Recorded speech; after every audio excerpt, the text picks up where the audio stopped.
তো এই দূর থেকে আসা, শুধুমাত্র এটা আমার এলাকা, আমার নানি বাড়ি, আমার মামা বাড়ি, এই মহব্বত, রক্তের সম্পর্ক, টান, আত্মার সম্পর্ক, ভালোবাসার জায়গা থেকে আপনাদের কাছে আসি। নয়তো ঘরের ছেলে আবার কিসের ওয়াজ করে? এলাকার মানুষের কাছে ওয়াজ চলে না। গিরিগিরিয়ার মাজার পূজা চলছে দেশটা জুড়িয়া, সেরেকি আর ভণ্ডামিতে দেশটা গেছে ভরিয়া। পীরগিরিয়ার মাজার পূজা চলছে দেশটা জুড়িয়া, সেরেকি আর ভণ্ডামিতে দেশটা গেছে ভরিয়া। গাজার কলকি টান মারিয়া, গাজার কলকি টান মারিয়া দেখায় খাজার শান। ওরা শিক্ষিত শয়তান, ওরা শিক্ষিত শয়তান। ঠিক কিনা? সব চুপচাপ কোনো মতে বসে রয়েছে, মনে সব ঘুমায়। এমন আওয়াজ দিবেন যেগুলো চটপটির দোকানে আছে, যেন লুঙ্গি বানতে বানতে দৌড়ায় এখানে। কথা ঠিক আছে? মুরব্বীরা তৈয়ার? মুরব্বী বাবারা তৈয়ার আছেন তো? আরে মিয়া, সাহাবা একরাম যুদ্ধের ময়দানে যখন যেতেন, এক একজন সাহাবা আজমাইনদের বয়স যদিও 60 বছর ছিল, 50 বছর ছিল, তো যুদ্ধের ময়দানে যাওয়ার সাথে সাথে এক একজন 20 বছরের জওয়ান হয়ে যেত। ঠিক না? এটা আমাদের ঈমান। আল্লাহ আমাদের ঈমানকে কবুল করুক। বাবারা তোমরা ভিতরে ঢুকো। এই যে ভাই, ভিতরে ঢুকেন, দাঁড়া থাকেন না, ঢুকেন। প্রয়োজনে সামনে আগান, একটু ঠেলেন পেছন থেকে, আগান, সামনে আসেন। গায়ে গায়ে লেগে বসেন, গরম লাগবে। আসেন, পেছন থেকে সামনে আসেন। হ্যাঁ, ভিতরে ঢুকেন, দাঁড়া থাকেন না। পেছন থেকে ঠেলা দিয়ে সামনে পাঠান, কোনো খালি জায়গা রাখেন না, সামনে পাঠান সবাইকে। বসে যান, বসে, কোলের উপরে বসেন, প্রয়োজনে মহব্বত বাড়বে, কমবে না। সবাই বসে দেন। ভাইরা আমার, আমরা এখানে এই সাইডে দাঁড়াইছো কেন? তোমরা এখানে দাঁড়াইছো কেন? আসো আসো, এই ভিতরে ঢুকো। দেখবে ঠিকই কষ্ট করে দাঁড়ায় দাঁড়ায় দেখবে। আমরা এখানে সবাই মুসলমান তো? আলহামদুলিল্লাহ বলেন। বাস কথা বলা শিখছেন তো? তাহলে কোনো প্রশ্নের জবাব যেন একবারের বেশি 2 বার আমি জিজ্ঞেস না করা লাগে। টোকা দিব, সাথে সাথে আওয়াজ দিবেন। ঠিক আছে? ঠিক আছে ইনশাআল্লাহ। জোরে ইনশাআল্লাহ। এখন মুরব্বীরা এরকম মুখ বন্ধ করে রাখছে। আইলসা, ঠান্ডা লাগে যে কথা বলতে। ভাইরা আমার, আমরা মুসলমান জন্মসূত্রে, আলহামদুলিল্লাহ। এইটাই সমস্যা। সমস্যা এইটা কেন জানেন? দেখবেন যেই বাপের টাকা আছে আর বাপের হোটেলে বসে বসে যে সন্তান খায়, বাপের কষ্টের টাকার মূল্যায়ন সন্তান করে না। আর যে সন্তানের বাবা ছেড়ে দেয়, কামাই করা শিখে, ওই সন্তান বুঝে যে টাকা কামানোর মর্যাদা কত। আর ঠ্যাংের উপরে ঠ্যাং তুলে যে খায়, ও বাবার টাকা দিয়া বাবা খায়। বাবার টাকা দিয়া বাবা খায়। এক বাবায় কামাইবো, আরেক বাবা খাবো। ঠিক আছে নি? বাবার টাকা দিয়া গাঁজা খায়, ইয়াবা খায়, হুন্ডা কিনে, পাংখু করে চলে। কারণ ও তো টাকা কামায় না, কামায় তো বাবা।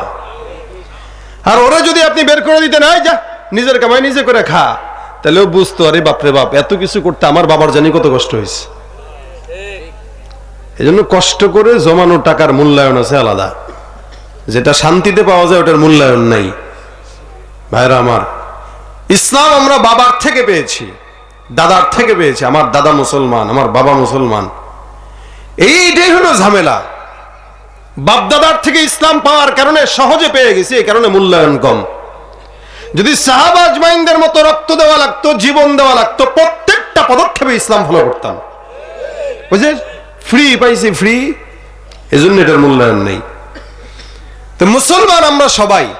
আমি আপনাদেরকে যদি প্রশ্ন করি, বলেন তো, এখানে এমন কোন ব্যক্তি আছেন যে বলতে পারবেন যে আলহামদুলিল্লাহ আমার জিন্দেগিতে কোনো গুনাহ নাই? আছেন? এ পাশে আছেন কেউ? এ পাশে কেউ আছে? আচ্ছা, বাংলাদেশে কেউ আছে? হ্যাঁ, সারা বিশ্বে কেউ আছে যে ব্যক্তি গুনাহ করে নাই? এমন কেউ আছে? একটা মানুষ নাই যে বলবে আমার জীবনে কোনো গুনাহ নাই। একটা মানুষও নাই, বাংলাদেশেও নাই। তবে বাংলাদেশে একজন আমরা পেয়েছিলাম বেশ কিছুদিন আগে, এক বুজুর্গর নাম আমরা দেখছি। সে বুজুর্গ ইউটিউবে বলতেছে যে আল্লাহ পাক আমাকে নিয়ামত দেয়, আমি শুকরিয়া করি, কিন্তু আমি আল্লাহর কাছে তাওবা করি না, ইস্তেগফারও করি না, মাফও চাই না, কারণ আমার জিন্দেগিতে কোনো গুনাহই নাই। নাউজুবিল্লাহ, আস্তে কইলেন। নাম হলো আব্দুল লতিফ সিদ্দিক। এর আগে একবার হজের বিরোধিতা সে করছিল, আর এখন বলতেছি কি আমার জীবনে কোনো গুনাহ নাই। তাও এমনি এমনি, এই যে দেখেন আমি দেখাই এভাবে, আমার জীবনে কোনো গুনাহ নাই, আমি কোনো গুনাহ করি নাই, এভাবে। মানে কত বেটা, কত বড় বেটা, সে কোনোদিন গুনাহ করে নাই। আর শয়তান তো ওরে দেখলে কয় আল্লাহ আমারে না বানায়, তারে বানাইলেই দরকার ছিল। আমি কি শয়তান, ও আমার চেয়ে বড় শয়তান, ওরে তো আমার পীর বানানো দরকার, আমি ওর মুরিদ। এমন দুই একটা আব্দুল লতিফ সিদ্দিকী থাকলে সারা বিশ্বে আর শয়তান দরকার হবে না। অথচ আমিরুল মুমিনিন ওমর বলতেছেন যে আল্লাহ, কেউ যদি জাহান্নামে যাওয়া লাগে আমি মনে হয় যাব, আর কেউ যদি জান্নাতে যাওয়া লাগে তা আমি যাব। সুবহানাল্লাহ, হাদা ঈমান। আল ঈমান হুয়া বাইনাল খাউফি ওয়ার রাজা। নবী বলেন ঈমানটা ভয় আশা, এই দুটার মাঝামাঝি জায়গা। ভয়ও থাকবে জাহান্নামের, আশাও থাকবে জান্নাতের। কি বলেন, আশা আসেনি আপনাদের? নাই বলেই তো আপনারা সুবহানাল্লাহ আস্তে কইছেন, ইনশাআল্লাহ আস্তে কইছেন। আমার আশা আছে ইনশাআল্লাহ। আপনাদের আশা আসে? আরে ভাই, রাত 11টা পর্যন্ত বসে বসে শীতের ভিতরে ওয়াজ শুনতেছেন, তো আপনাকে আমাকে জান্নাতে নিবে না তো কারে নিবে? নাস্তিকদেরকে নিবে, তসলিমা নাসরিনে নিবে। তো ইনশাআল্লাহ আল্লাহ আমাদেরকে জান্নাত দিবে, ইনশাআল্লাহ। ইনশাআল্লাহ যদি যাওয়া লাগে আমরা যাব, হ্যাঁ, জাহান্নামে যদি যাওয়া লাগে আমরাই যাব। কি বলেন, ঠিক না? আচ্ছা, জাহান্নামে গেলেও ঈমান তো আছে না, একদিন না একদিন জান্নাতে নিবে আল্লাহ।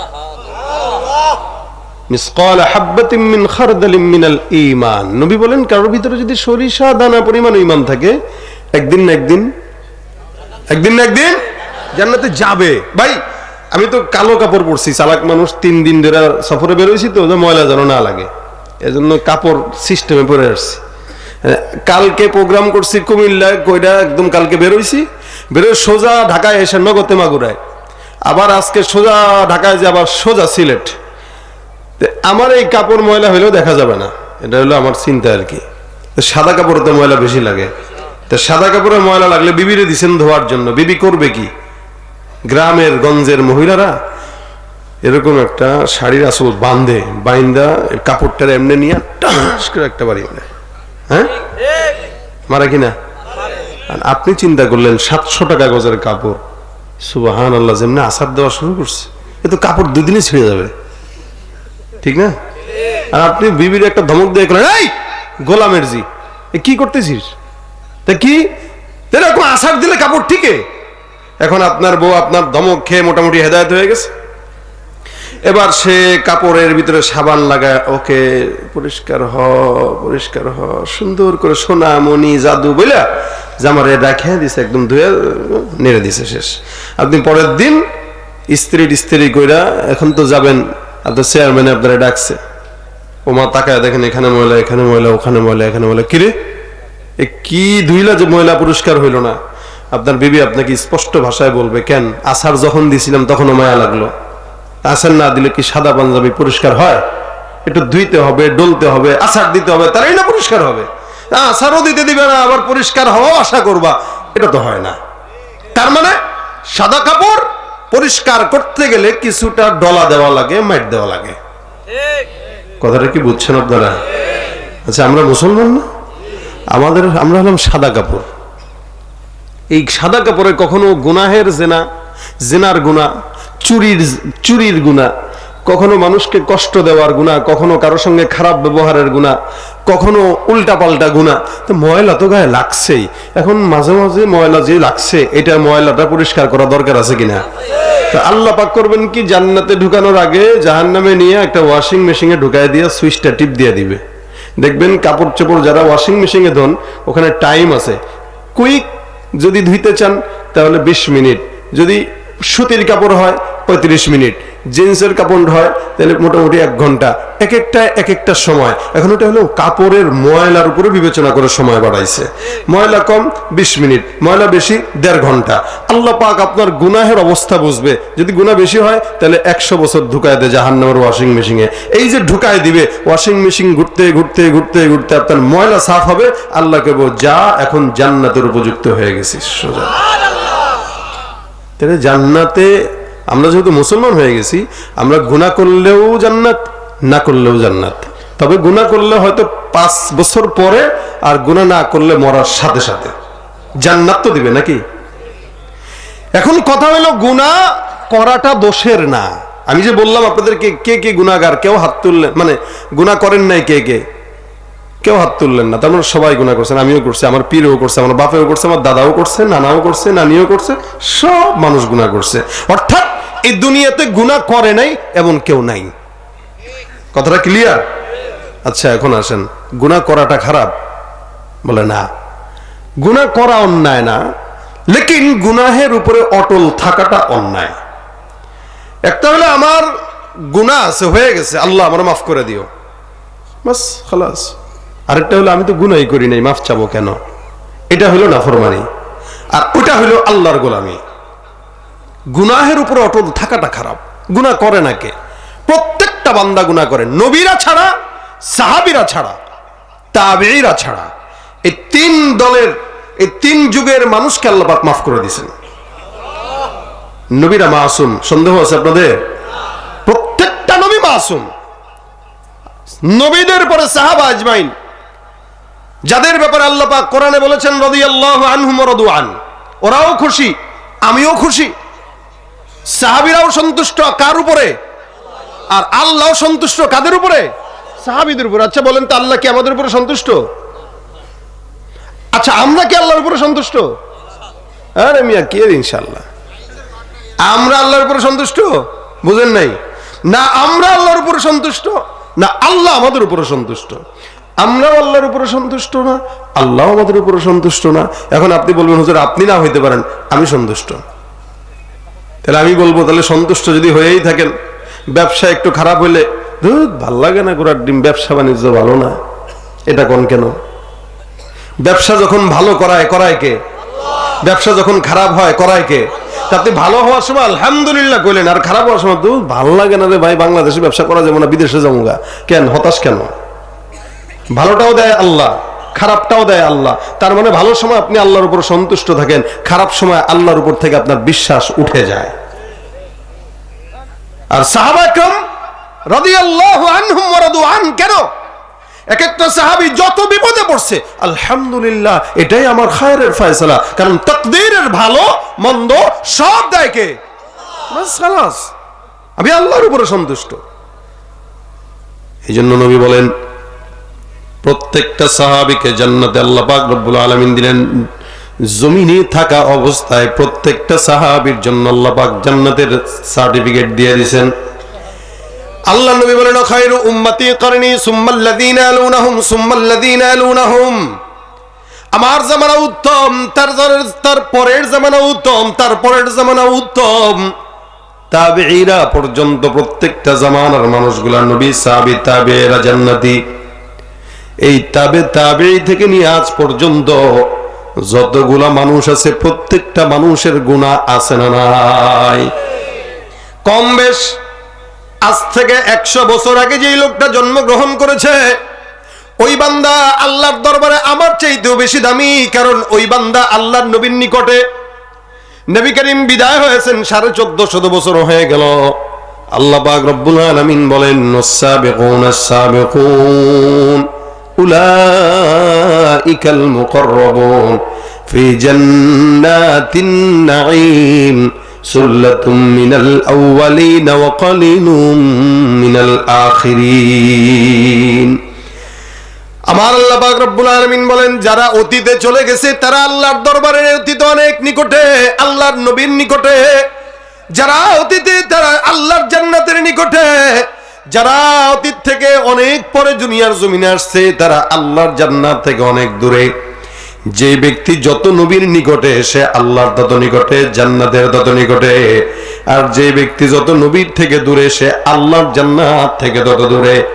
অর্থাৎ আজকে থেকে 50 বছর আগে যে ছেলেটা জন্মগ্রহণ করেছে, আমার চাইতে 50 বছর আগের জন্মগ্রহণ করা সন্তান আল্লাহর নিকটে, নবীর নিকটে, জান্নাতের নিকটে।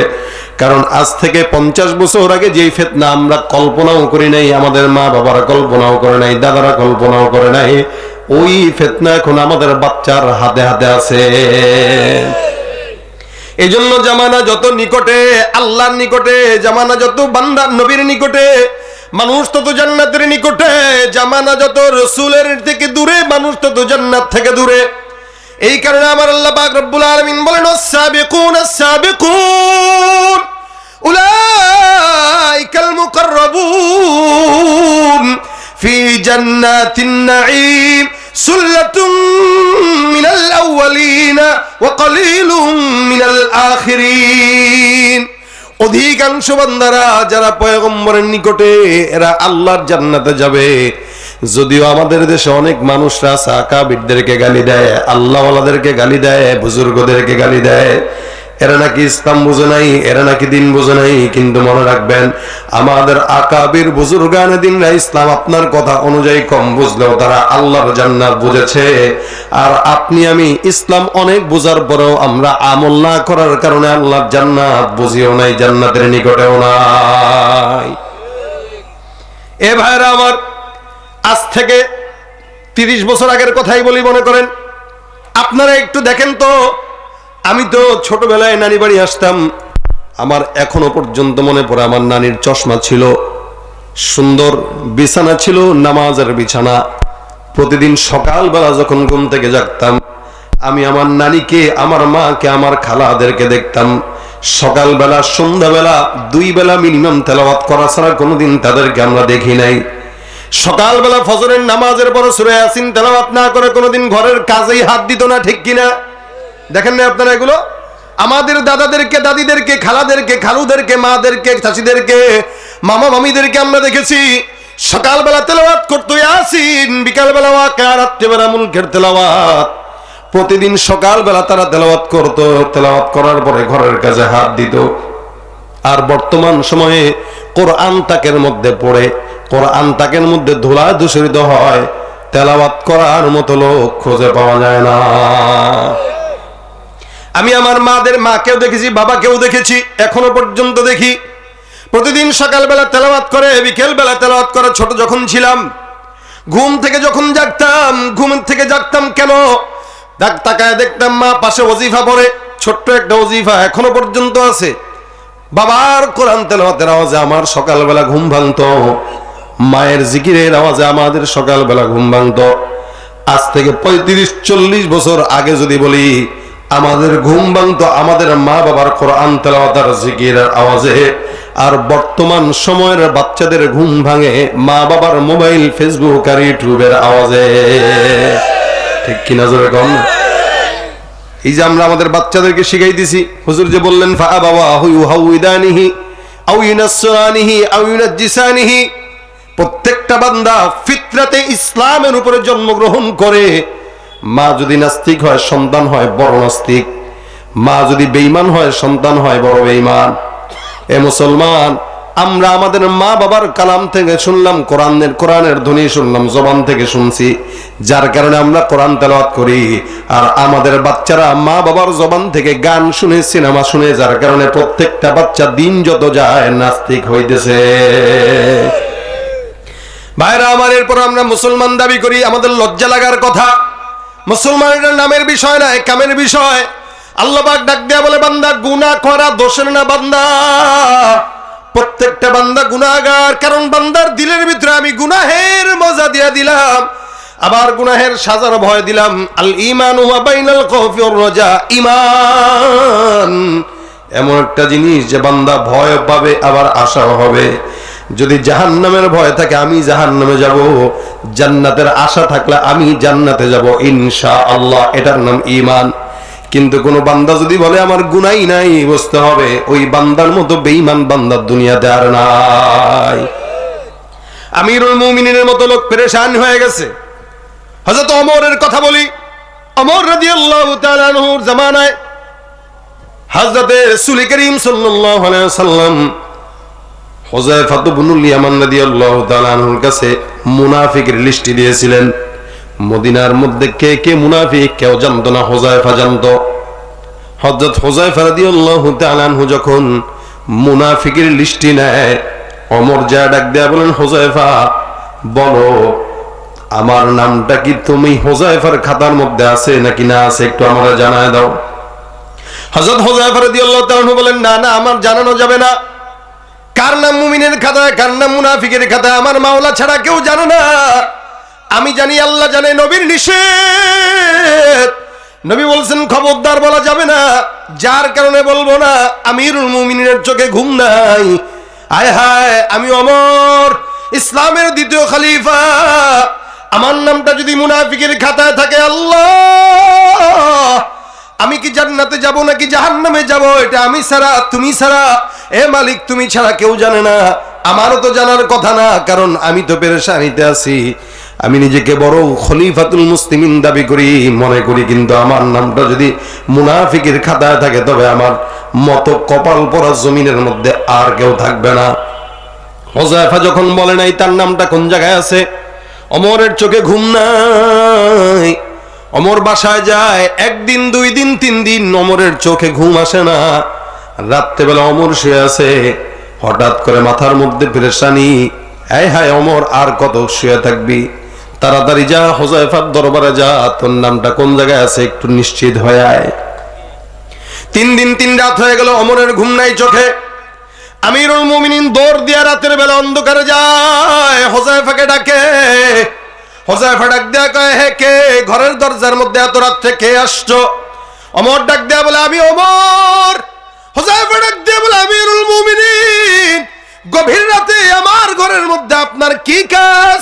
আপনি বললেই তো আমি আমিরুল মুমিনিন আপনার দরবারে চলে যেতাম, আপনি কেন গভীর রাতে আমার দরবারে আসলেন?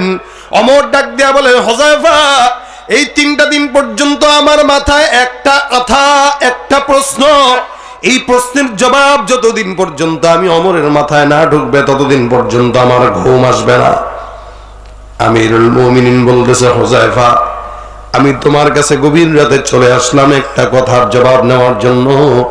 তুমি বলো, আল্লাহর কসম করে বলবা, আমি ওমর যদি জমিন থেকে বিদায় হয়ে যাই, তুমি হুযায়ফা আমি ওমরের লাশের জানাজার নামাজটা পড়বা কিনা?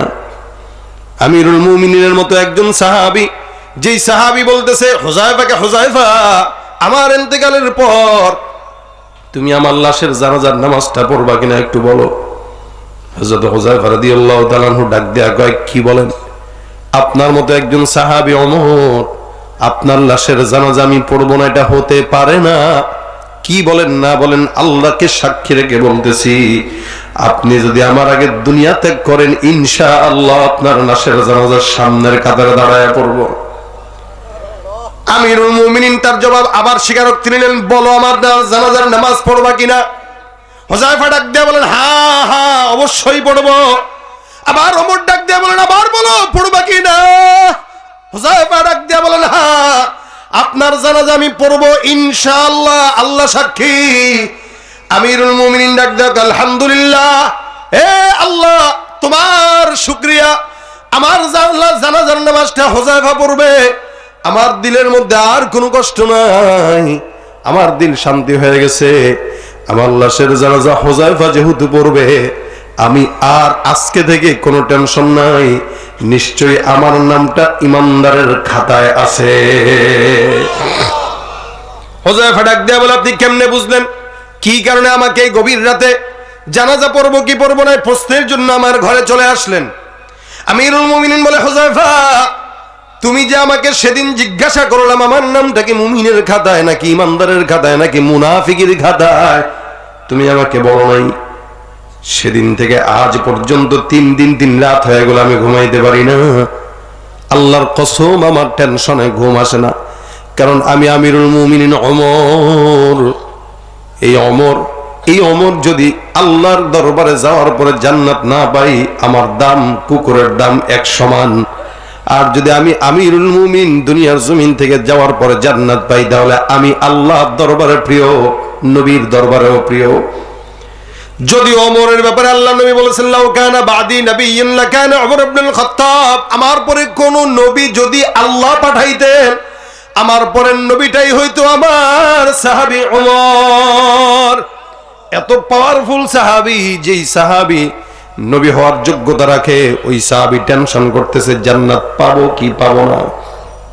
হুযায়ফা ডাক দিয়া বলে, তাহলে আমার কাছে আপনি জানাজার নামাজের কথা কেন জিজ্ঞাসা করলেন, একটু খুলে বলেন। ওমর ডাক দেয়া বলেন, হুযায়ফা, আমি আল্লাহর নবীর থেকে যখন জানলাম তোমার কাছে মুনাফিকের লিস্টে আছে, আমি যখন জানলাম, আমি এটাও জানি তুমি যেহেতু মদিনার মধ্যে মুনাফিককে ইমানদারকে এটা তুমি ভালো করে জানো, তার মানে তুমি সমস্ত মুমিনের জানাজার নামাজ পড়ো, কোন মুনাফিকের জানাজার নামাজ তুমি হুযায়ফা পড়ো না। যেহেতু আমি ওমরের জানাজার নামাজ তুমি পড়বা, তার মানে বোঝা গেল আমি ওমরের নামটা মুনাফিকের খাতায় নাই। আমিরুল মুমিনিন সুন্দর করে প্রশ্নের জবাব নিয়ে নিলেন। ওমরের মতো একজন লোক যদি ঈমান নিয়ে এই ভয় থাকে, গুনাহ নিয়ে এই ভয় থাকে, আপনার আমার কতটুকু ভয় থাকা দরকার। কিন্তু আল্লাহর ভয় আমাদের দিল থেকে আস্তে আস্তে দিন যত যায় সরে যাচ্ছে, কারণ গুনাহের আসবাব চতুর্দিকে থাকার কারণে আমাদের গুনাহের ভয় এটা আর নাই। দেখতেছি মোবাইলে দেখি গুনাহ, ডানে গুনাহ, বামে গুনাহ, সামনে গুনাহ, পিছনে গুনাহ, দেখতে দেখতে অভ্যস্ত হয়ে গেছি। এই কারণে গুনাহকেই এখন আদত বানায় ফেলছি, ইবাদতকে এখন আদত বানাইতে পারি নাই। কিন্তু মনে রাখবেন, মুসলমান যেই সমস্ত গুনাহগার বান্দারা আল্লাহর কাছে ক্ষমা চাওয়ার জন্য চিন্তা করে, আমার মাওলায় ডাক দেয়া বলে, মুমিন তোমার জন্য টেনশনের কারণ নাই। দুইটা কাজ যদি কোনো ইমানদার বান্দা করে, ওই আল্লাহ ওই ইমানদার বান্দাকে ক্ষমা করে দেয়। আমার আল্লাহ বলেন, বান্দা গুনাহ হবে, টেনশনের কারণ নাই, তবে কাজ করবা দুইটা। কয়টা? পিছনের লোকরা ঘুমাইতেছেন। কয়টা কাজ? এক নম্বর, ওয়ান ইস্তাগফিরু রাব্বাকুম। এক নম্বর, ওয়ান ইস্তাগফিরু রাব্বাকুম, তোমরা তোমাদের রবের কাছে ইস্তিগফার করো। ইস্তিগফার মানে কতটুকু? আস্তাগফিরুল্লাহ বলেন, আস্তাগফিরুল্লাহ। ইস্তিগফার মানে আস্তাগফিরুল্লাহ।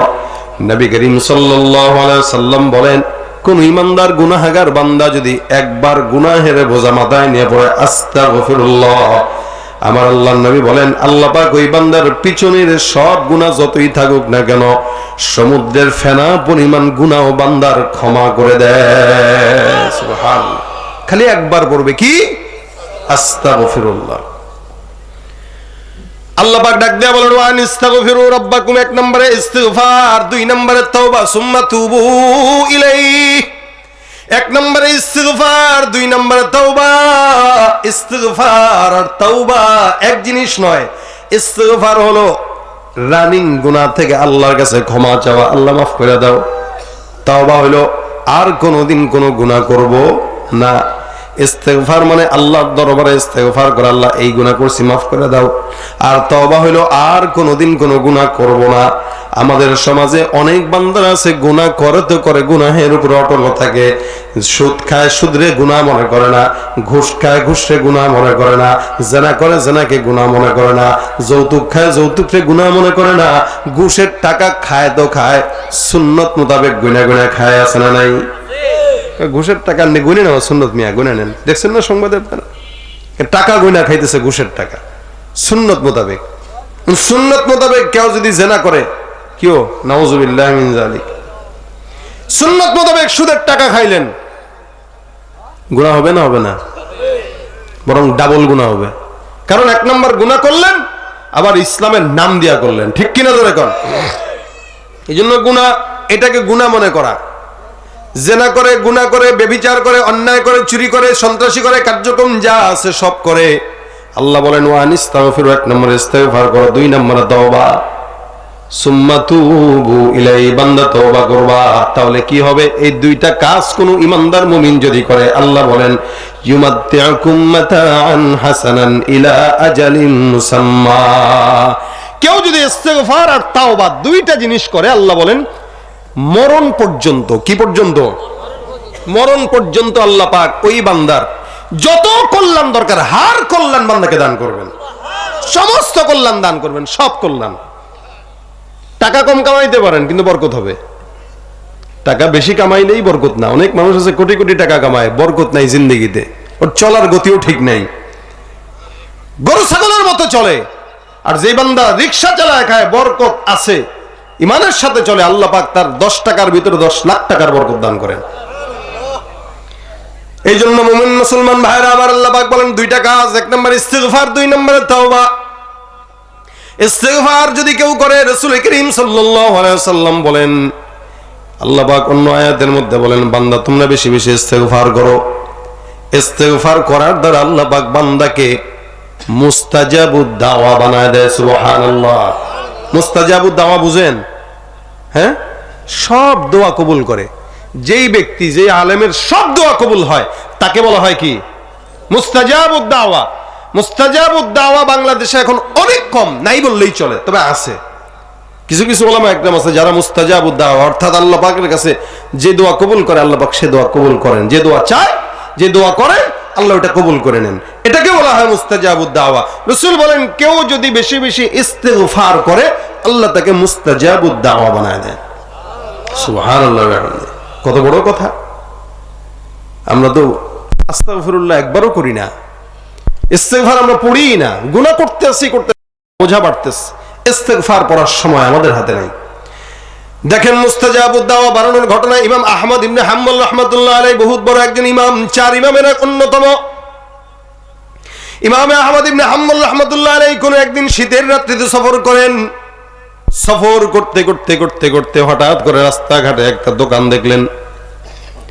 রাস্তায় শীতের মধ্যে কোনো মানুষ পায় না, সরাইখানাও পায় না। যেতে যেতে যেতে যেতে যেতে যেতে একটা দোকান পেলেন। দেখবেন স্টানের মধ্যে চায়ের দোকান পাওয়া যায়। এরকম একটা রুটির দোকানে একটা যুবক রুটি বানাইতেছে। ইমাম আহমদ ইবনে হাম্বল রাহমাতুল্লাহ আলাইহি যায়, কয়, যুবক, আমি একজন মুসাফির, এই এলাকায় সফর করার জন্য রওনা হয়ে গেছিলাম। তোমার কাছে রাত্রিবেলা সকাল পর্যন্ত যদি আমাকে সুযোগ দাও, আমি তোমার এই জায়গায় একটু বসতে চাই মেহমান হয়ে।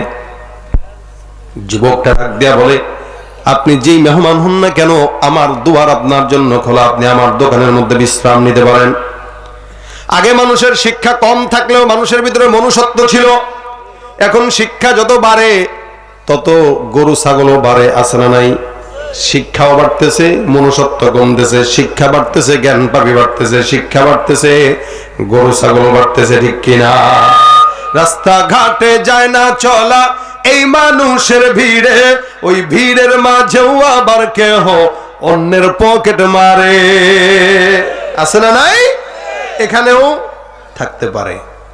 আরে সেদিন এক মাহফিল থেকে আসতেছি, মোসাফা করার সময় আমার পকেটে এখানে হাত দিয়ে দিস। আমি হাতটা ধরে রাখলাম, কি ভাই কি? কোনা হুজুর ভুলে চলে গেছে। এই হলো হাল। এরা কিন্তু মুসল্লির বেশে আসে, চুরি করে যায়। দেখতে তো মানুষের মতো লাগে, আসলে মানুষ। হ্যাঁ, দেখতে মানুষ, হুবহু মানুষ, আসলে মানুষ না। কাল আনআম, গরু ছাগলের মতো।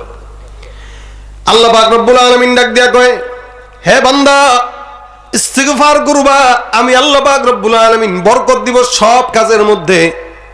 আল্লাহর বান্দাটা মেহমান হয়ে যখন ওই বান্দার কাছে গেছেন, ইমামে আহমদ ইবনে হাম্বল নাম শুনছেন? হ্যাঁ, ইমাম মালিকি, ইমাম হানেফি, শাফিঈ, মালিকি, হাম্বলি। এই হাম্বলির ইমাম ইমাম আহমদ। ইমাম আহমদ ইবনে হাম্বল বলেন, আমি তাকায় তাকায় দেখলাম যুবকটা খালি রুটি বানায় আর বলে আস্তাগফিরুল্লাহ। রুটি বেলে আস্তাগফিরুল্লাহ, রুটি উঠায় আস্তাগফিরুল্লাহ। মানুষ রুটি নিতে আসে, রুটি দেয় আস্তাগফিরুল্লাহ। টাকা নেওয়ার সময় কয় আস্তাগফিরুল্লাহ। রুটি বেলতেছে কয় আস্তাগফিরুল্লাহ। ইমাম আহমদ ইবনে হাম্বল যুবকের দিকে তাকায় আছে, কিরে, এই যুবক তো সাধারণ যুবক না, কত বড় যুবক, কত বড় বুজুর্গ হলে পড়ে প্রত্যেকটা পদক্ষেপে কি পড়তেছে? আস্তাগফিরুল্লাহ। ইমাম আহমদ ইবনে হাম্বল তাকায় আছেন যুবকের দিকে এক দৃষ্টিতে। যুবকের জবান দিয়ে ঠোঁটটা ইস্তিগফারের জিকিরে ভিজানো, বারবার পড়ে আস্তাগফিরুল্লাহ, আস্তাগফিরুল্লাহ, আস্তাগফিরুল্লাহ।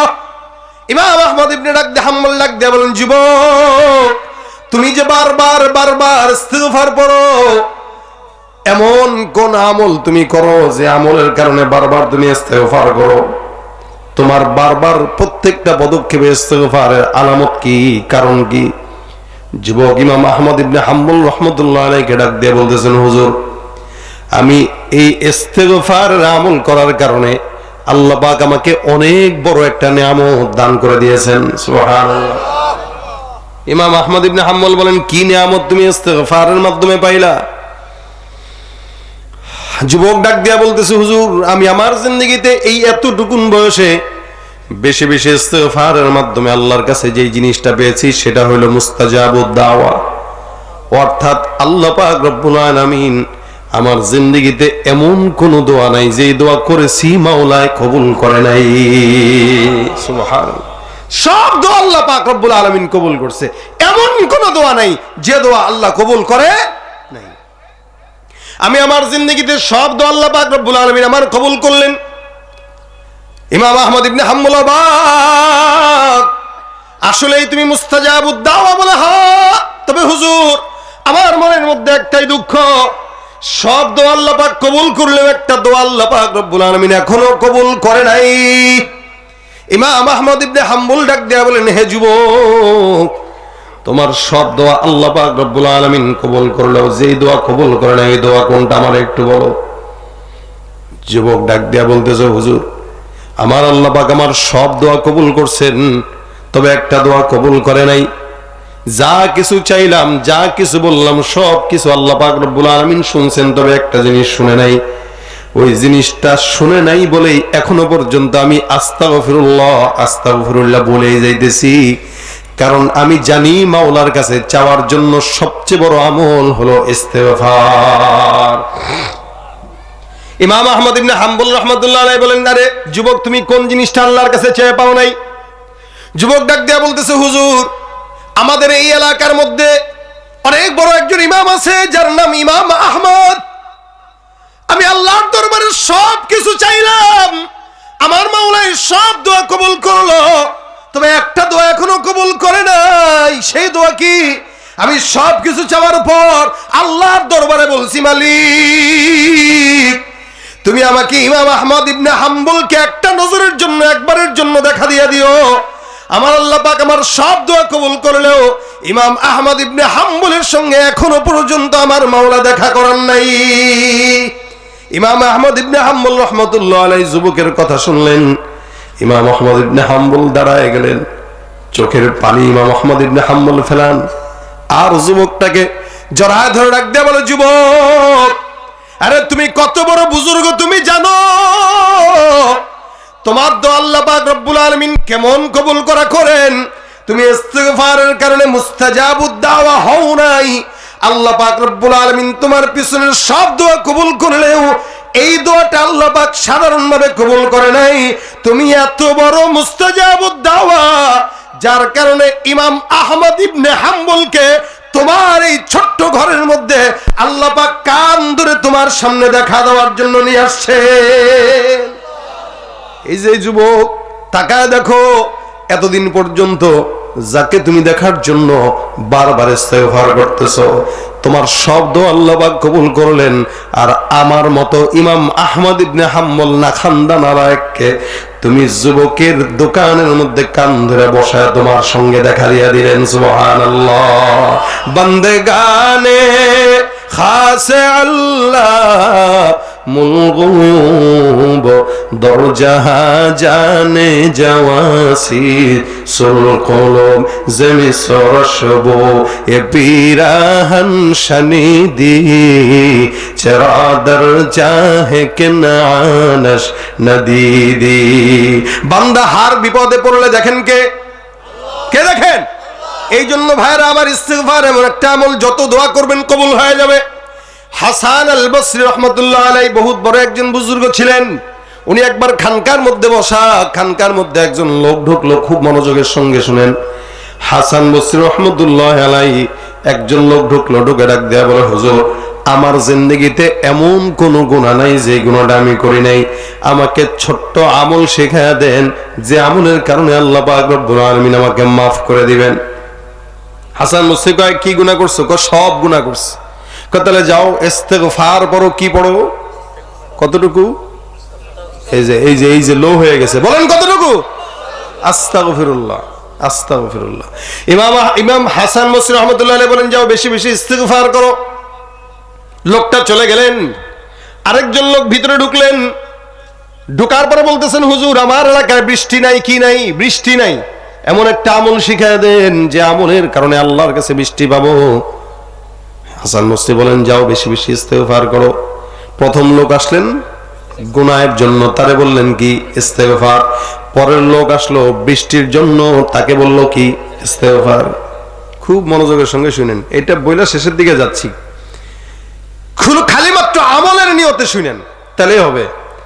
তৃতীয় একজন লোক ঢুকলো, ঢুকে বলতেছে, হুজুর আমার ব্যবসা দোকানে বরকত নাই, বেচা কিনা হয় না, অর্থাৎ সম্পদ নাই, বেচা কিনা নাই, বরকত নাই, কি করা যায়?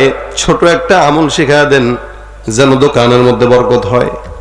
হাসান বসরি কয়, যাও বেশি বেশি ইস্তেগফারের আমল করো।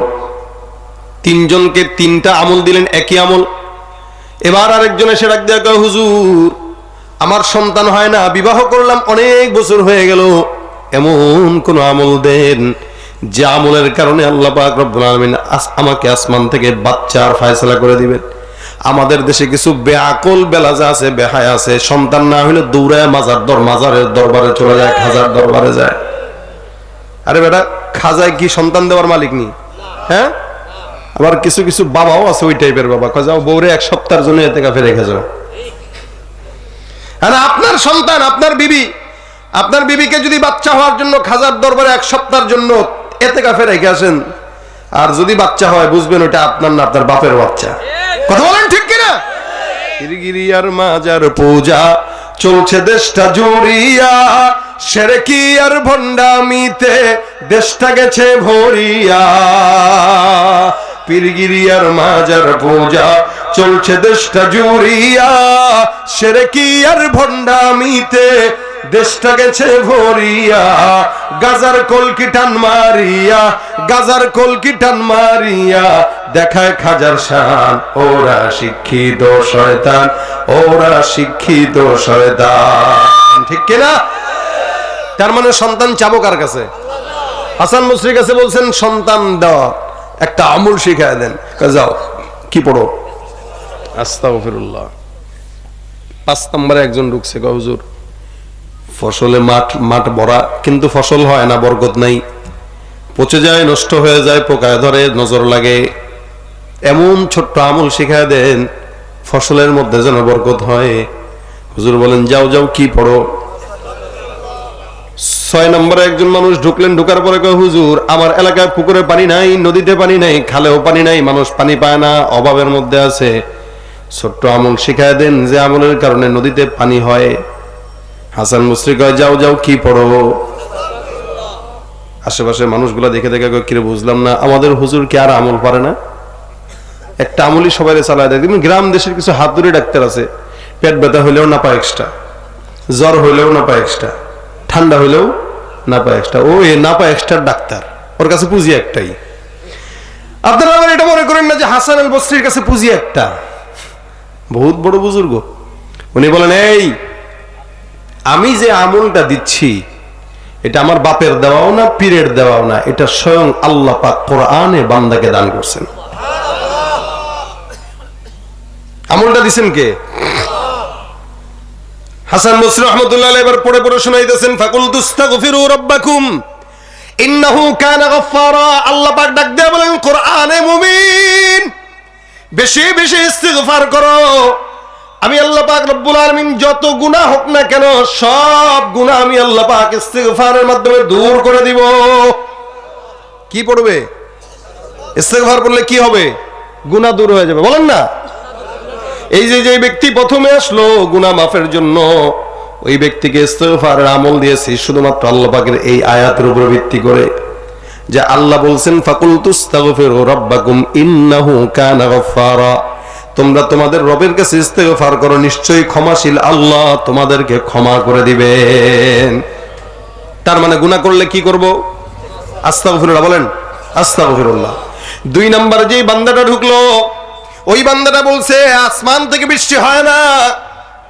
এই বান্দাকে যে আমলটা দিলাম ইস্তিগফারের, আল্লাহ পাক ডাক দেয়া বলেন, ইউরসিলিস সামাআ আলাইকুম মিদরারা। কোন বান্দা যদি আসমান থেকে বৃষ্টি না হয়, আর যদি ইস্তেগফার পড়ে আমার আল্লাহ পাক আসমান থেকে বৃষ্টির ফয়সালা করে দিবেন। তার মানে দ্বিতীয় যেই বান্দা বৃষ্টির জন্য আসছে তার জন্য আমল কি? আস্তাগফিরুল্লাহ। বৃষ্টি না হলে কি পড়বেন? 3 নম্বরে যেই বান্দা আসছে আমার দোকানে বরকত নাই, সম্পদে বরকত নাই, আমার আল্লাহ ডাক দেয়া বলেন ওয়ুমদিদকুম বিআমওয়াল, সম্পদ যদি না হয়, ব্যবসা যদি বরকত না হয়, ইস্তিগফার করো, আমি আল্লাহ দোকানে বরকত দিব, সম্পদে বরকত দিয়া দিব। সম্পদ যদি আমাদের দেশে মানুষটা 2 নম্বরই করে কামায়, দেখা সম্পদ ঠিকে না, বরকত হয় না। যাদের সম্পদ হালাল ভাবে হয় তাদের সম্পদে বরকত হয়। যেই সম্পদ 15 বছর ক্ষমতায় থাইকা জনগণের টাকা চুরি করে বানায়, ওই সম্পদ ক্ষমতা যাওয়ার পর টিকে না, মানুষ পোড়ায় দেয়। আর যদি ইস্তেগফার করে টাকা কামায়, ওই টাকাও টিকে, বাড়িও টিকে, গাড়িও টিকে, 14 পুরুষ খেয়ে যেতে পারে। এজন্য বেলাইনে টাকা কামায় না, লাইনে টাকা কামান। দোকানে বরকত নাই, 2 নম্বরই করে টাকা কামানোর চাইতে ইস্তেগফার করেন, যতটুকু দিবে বরকত হবে ইনশাআল্লাহ। আল্লাহর ওয়াদা মিথ্যা। 4 নম্বরে যেই বান্দা আছে সন্তানের জন্য আল্লাহ বলেন বিআমওয়ালি ওয়া বানিন, সন্তান যদি না থাকে, ইস্তিগফার যদি করে, সন্তান দিবেন কে? ওয়াজআল লাকুম জান্নাত, ক্ষেত খামারে ফসল নাই, এ মুসলমান নবীর উম্মত আল্লাহ ডাক দেয়া বলেন ইস্তিগফার পড়ো, আমি আল্লাহ পাক তোমার ফসলের মধ্যে বরকত দেয়া দিব। দেখলে দূর থেকে মনে হবে জান্নাত দেখা যায়। 6 নম্বরে আমার আল্লাহ ডাক দেয়া বলেন ওয়াজআল লাকুম আনহারা, কোন বান্দা যদি নদীতে পানি না থাকে, কি বলে, খালে পানি না থাকে, পুকুরে পানি না থাকে, ওই বান্দা যদি ইস্তেগফার পড়ে, বান্দার জন্য জান্নাতের নহরের মতো পানি প্রবাহিত করে দিব। সুবহানাল্লাহ। তাহলে দেনওয়ালা কে? দেনওয়ালা কে? এই যে 6টা জিনিস। এছাড়াও নবী বলেন মাল্লাজিমাল ইস্তিগফার জাআলাল্লাহু লাহু মিন কুল্লি হাম্মিন ফারাজা ওয়া মিন কুল্লি দিকিন মাখরাজা ওয়া রাযাকাহু মিন হাইতু লা ইয়াহতাসিব। নবী বলেন কেউ যদি জবানে লাজিম বানায় আস্তাগফিরুল্লাহ আস্তাগফিরুল্লাহ আস্তাগফিরুল্লাহ আস্তাগফিরুল্লাহ আস্তাগফিরুল্লাহ, আমার আল্লাহ পাক ওই বান্দার সকল পেরেশানি দূর করে দিবেন। মিন কুল্লি হাম্মিন ফারাজা, সব পেরেশানি দূর করে দিবেন। আমিন কুল্লি দিকিন মাখরাজা, সব প্রতিবন্ধকতা দূর করে দিবেন। ওয়া রাযাকাহু মিন হাইতু লা ইয়াহতাসিব, এমন জায়গা থেকে রিজিকের ব্যবস্থা করবে বান্দা কল্পনাও করতে পারবে না। সুবহানাল্লাহ। এই যে রাত 11:30 পর্যন্ত মাহফিল শুনলেন, শোনার পরে বুঝলেন কি? এতক্ষণ অনেক হুজুরের আলোচনা করছেন, এক একজন এক এক বিষয় বয়ান করছেন, মনোযোগের সাথে শুনছেন। যদি জিজ্ঞাসা করি ভাই কি বলছেন, অনেকে বলবে মনে তো নাই। বলছে নামাজ পড়ার কথা বলছে, সুদ খাইতে না বলছে, ঘুষ খাইতে না বলছে, কিন্তু আগামীকালে আবার সুদের টাকা দিয়ে ব্যবসা করবে, আগামীকালে আবার ঘুষের টাকা খাবে, আগামীকালে আবার বউরে পিটায় যৌতুক নেবে। তা লাভ কি? কিন্তু বাসায় আজকে একটা জিনিস নিয়ে যাব, সেটা কি? আস্তাগফিরুল্লাহ। কি বলেন? সব ভুলে যান, কোনো সমস্যা নাই।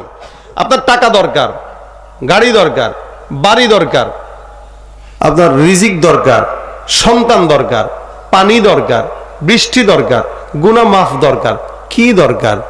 যেটা দরকার আপনি ইস্তেগফার পড়েন, দিবেন কে?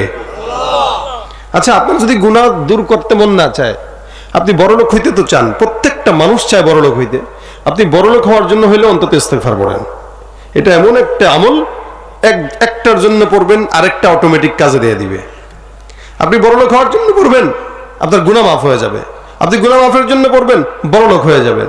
বড়লোক হওয়ার জন্য পড়বেন, সন্তান চলে আসবে। সন্তান হওয়ার জন্য পড়বেন, রিজিকে ওয়াসাআত দান করে দিবেন। মানে প্রত্যেকটা বিপদের ভিতরে 1 নম্বরে আমল কি? আস্তাগফিরুল্লাহ।